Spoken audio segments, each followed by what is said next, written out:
All right, guys. So previously we talked about the safety culture idea, and we went through RAMP, recognize and assess and minimize, and basically protect yourself or prepare from what could happen. And we got to this point about behavior, right? So the first thing that I want to talk about is don't be unnecessary, okay? So unnecessary is a word that we hate. And we hate unnecessary because it's more work, and it's probably not hyphenated, but it's more work than what it really needs to be. 80 to 90%, 80 to 90% of injuries that happen are due to at-risk behavior. Right? This is a way that we could prepare ourselves from doing something or preventing something from happening. But 80 to 90% of the injuries, almost every single one of them, happen because of an at-risk behavior. Now, what's an at-risk behavior? Right? What are the types of things that I'm talking about? It's things that we all do. Every single day we do them all. We're always at-risk people. We like living on the edge, I guess, right? Okay, well, what's an at-risk behavior? Shortcuts. Have you ever taken a shortcut before? I'm sure you have, right? There was a proper way to do something, and you were like, that doesn't make sense, and I'm going to do it the way I want to do it. And then you do it the way you want to do it, and it works, and nobody knew any different.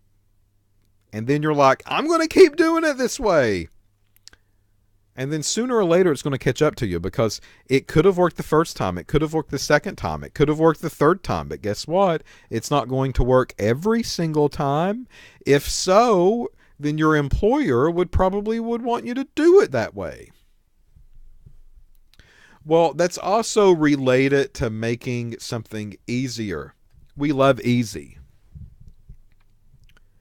So if there's an easier way of doing something, then we would prefer to go that route. But what if that easier route has more hazards associated with it? That's a problem. Another at-risk behavior, that could be past experiences. So let's say that you get hired on at a company. And let's say that you begin to work there and you have a coworker and they come over and they're like, hey, this is how we do this. And you just need to do what I do. And you look at them and you look at that procedure and you learn that procedure and you do it that way over and over and over. And then your supervisor comes in one day and says, hey, you're doing a great job. And you're doing the job in front of them. And then they say, but why are you doing it that way?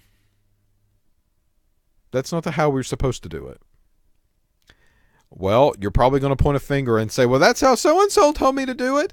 Well, that is a at-risk behavior. You did not know that wasn't the proper way, right?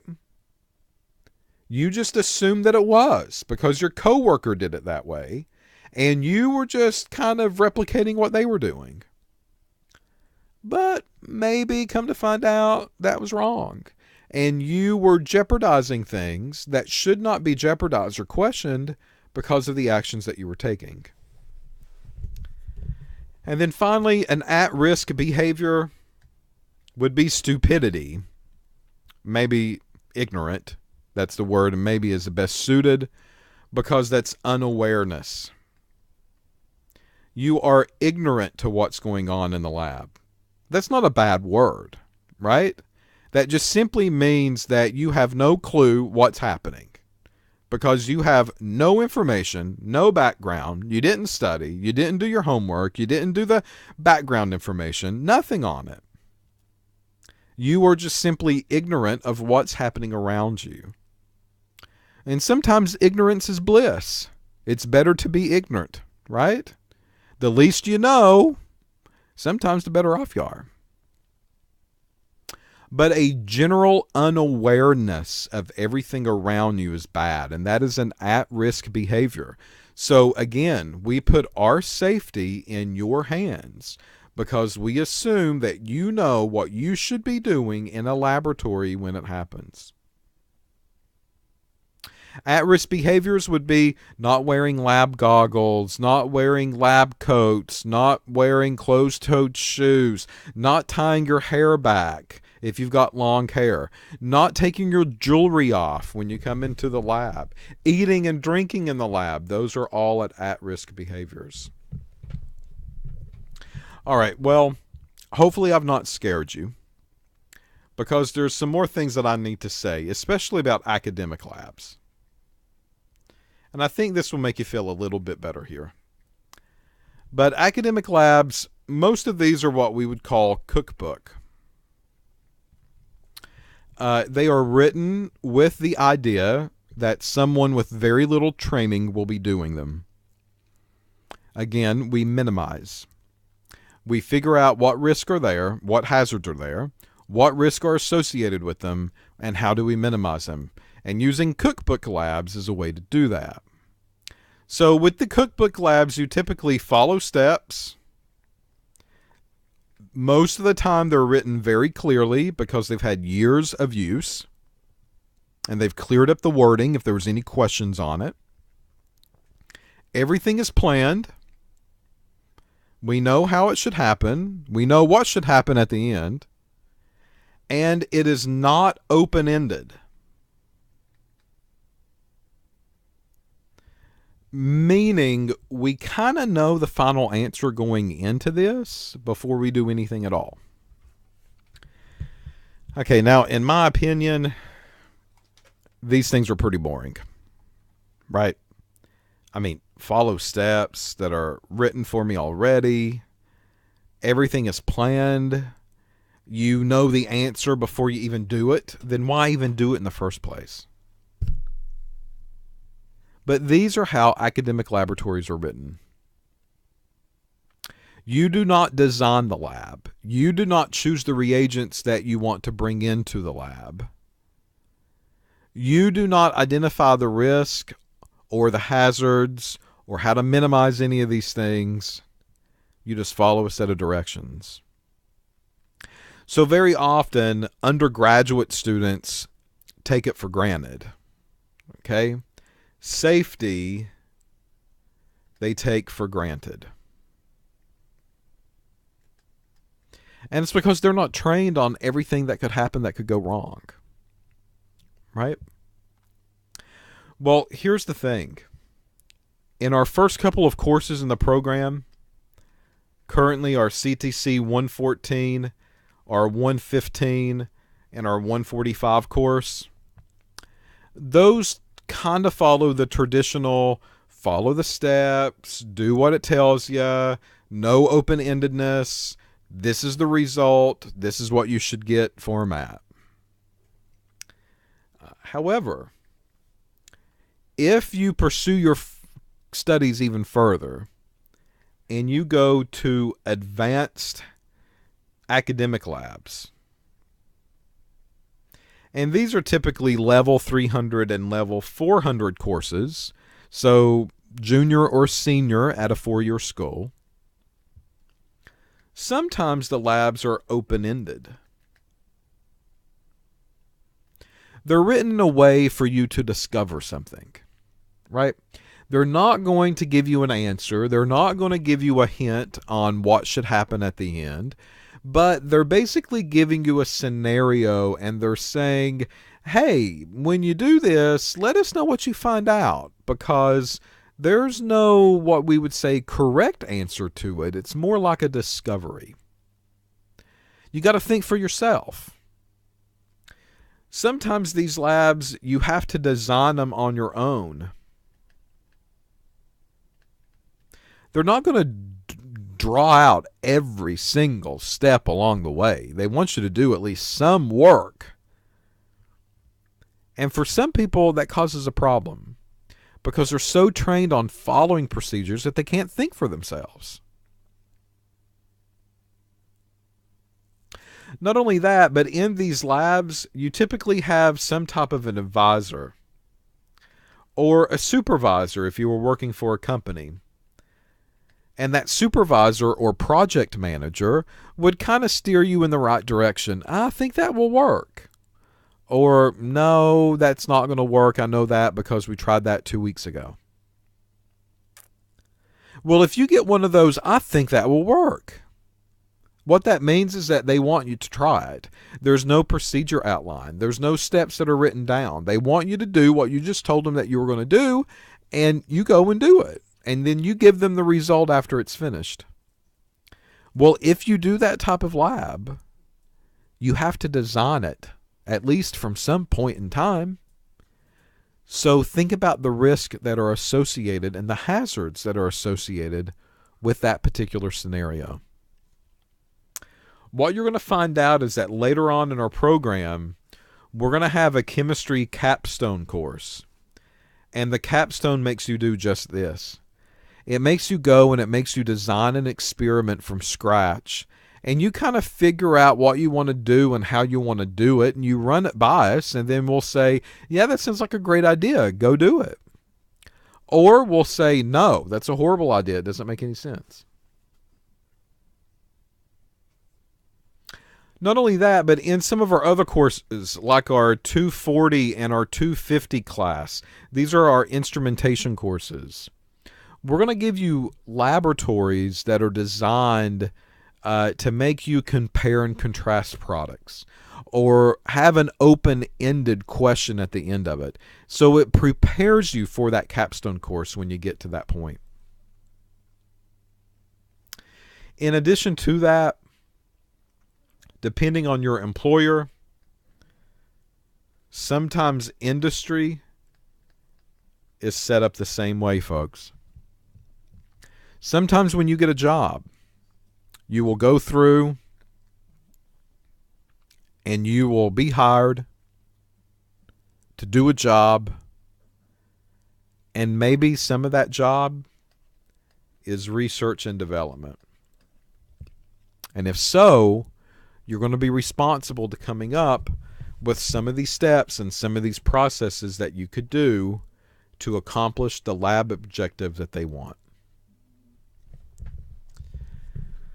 All right, so in the last few minutes here, what I would like to do is kind of explain something kind of important here, and that's safety education versus safety training.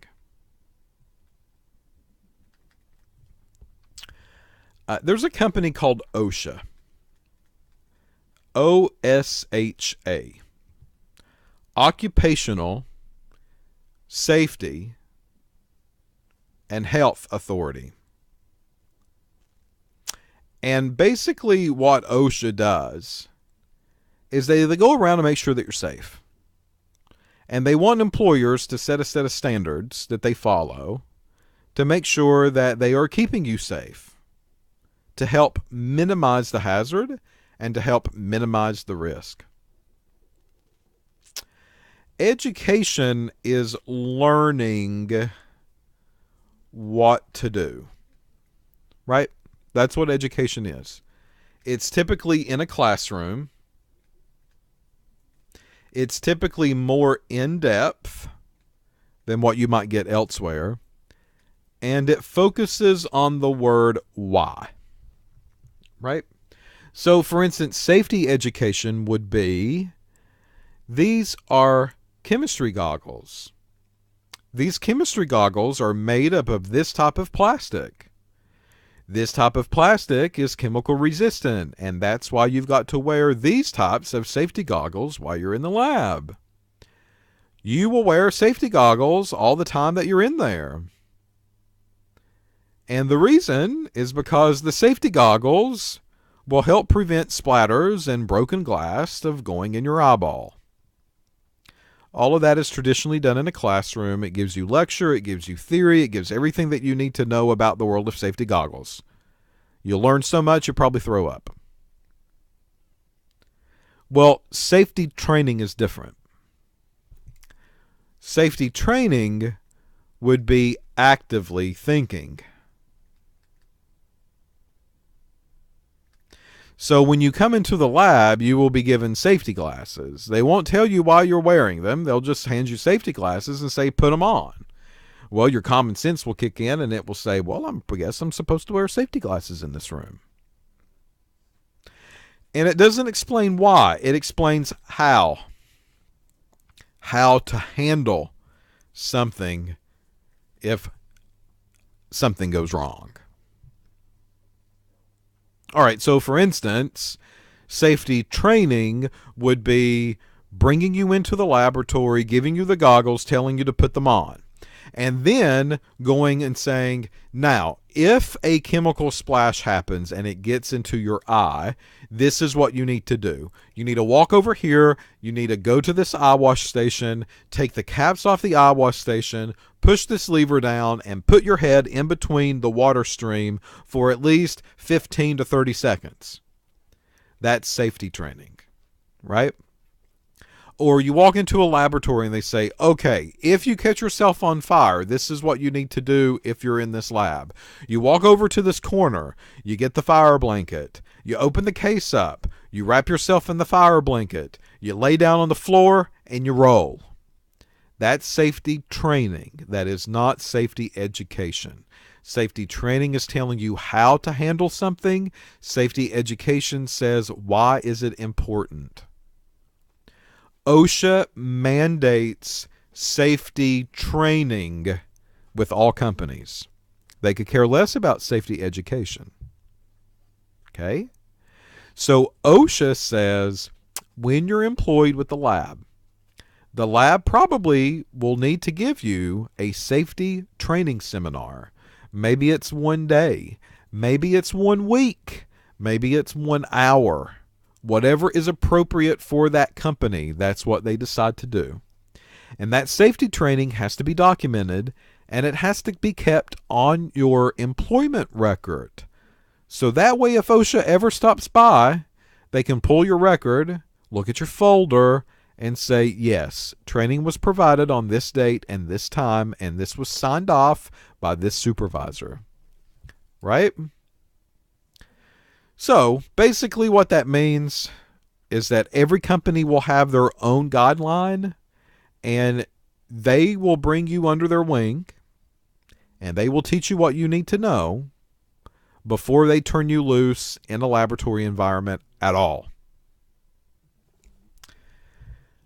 Finally, one last topic is ethics. Ethics. What is good? I hope that you're an ethical person. I hope that you don't come into the classroom and cheat.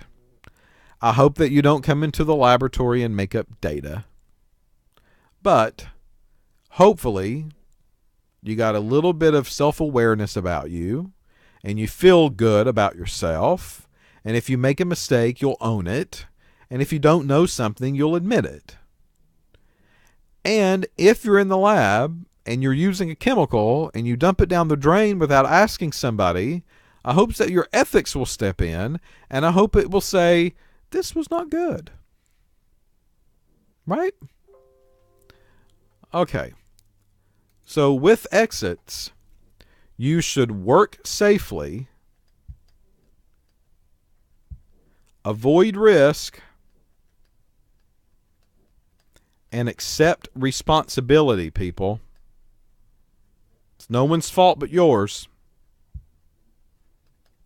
People with poor safety ethic are the ones that put them in harm's way. Bottom line.